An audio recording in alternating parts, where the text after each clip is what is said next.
প্রতিবার যখন ফ্রিজে অল্প কিছু সবজি থেকে যায় তখন সেই সবজিগুলো দিয়ে আমি এই দুর্দান্ত স্বাদের ভর্তাটি করে থাকি। এটা খেতে এত মজা হয় যে গরম ভাতের সাথে আপনার আর অন্য কোনো পদ নিতে হবে না।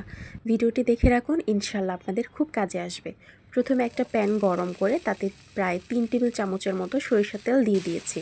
তেলটাকে ভালো করে গরম করে আমি এখানে বেশ কিছুটা বরবটি একটু বড় সাইজের করে কেটে নিয়ে ভাজতে দিয়ে দিলাম। ঢাকনা দিয়ে ঢেকে রেখে দিয়েছি যাতে আস্তে আস্তে এগুলো ভালো মতো সিদ্ধ হয়।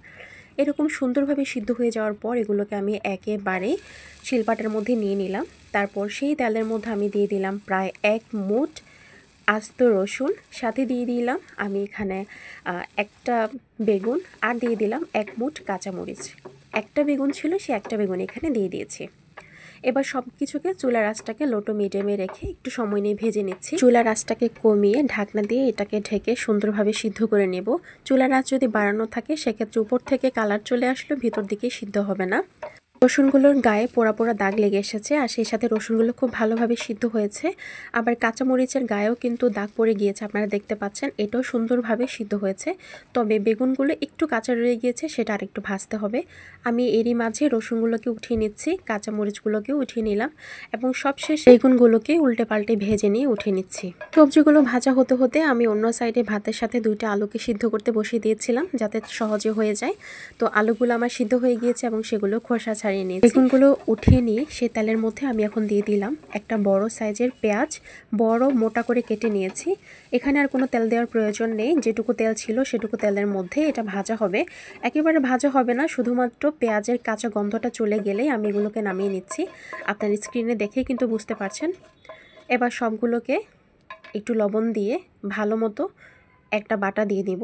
অতিরিক্ত বাটার দরকার নেই, শুধু এক বাটা দিলেই হবে। তাই বেটে যে কোনো ভর্তা করলে ভর্তার স্বাদটা অনেক বেশি আসে, কাজে আমি আজকে শিলপাটায় বাটছি। তবে আপনারা চাইলে হামানদিস্তা অথবা ব্লেন্ডারেও ব্লেন্ড করে নিতে পারেন, স্বাদের খুব একটা তারতম্য হয় না।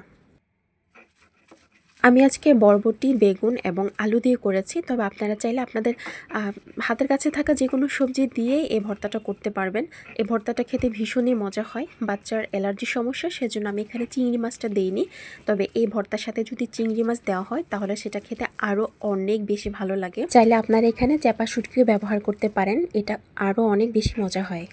আপনারা চাইলে এই ভর্তার মধ্যে কাঁচা পেঁয়াজটাও ব্যবহার করতে পারেন, তবে আমার এখানে ভর্তার পরিমাণটা যেহেতু বেশি হয়ে গিয়েছে এবং এটাকে আমি 2 বেলার মতো খাবো, কাজে এখানে আমি কাঁচা পেঁয়াজটা ব্যবহার করিনি। আপনারা যদি খেতে চান সেক্ষেত্রে কাঁচা পেঁয়াজটা এখানে ব্যবহার করতে পারেন। কাঁচা পেঁয়াজ দিলে কিন্তু এর টেস্টটা আরও বেশি আসে।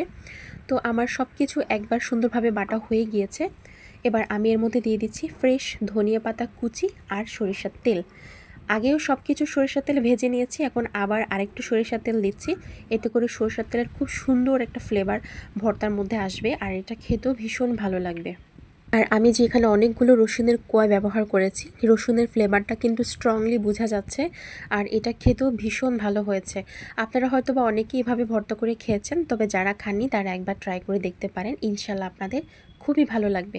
ভিডিওটি যদি আপনাদের ভালো লেগে থাকে তাহলে আপনারা এটাকে শেয়ার করে দিতে পারেন। সব কিছু মাখার পর এত সুন্দর একটা স্মেল বেরিয়েছে, আসলে আর একদমই অপেক্ষা করা যাচ্ছে না। মন চাচ্ছে এখনই গরম ভাত নিয়ে বসে পড়ি আর তৃপ্তি নিয়ে ভর্তা দিয়ে ভাত খাই। তারা কারা কারা এইভাবে ভর্তা করে খান এটা কিন্তু অবশ্যই আমাকে কমেন্ট বক্সে জানাবেন। আর আজকের মতো এ পর্যন্তই, চলে যাচ্ছি, পরবর্তীতে আবার দেখা হবে। আল্লাহ হাফেজ।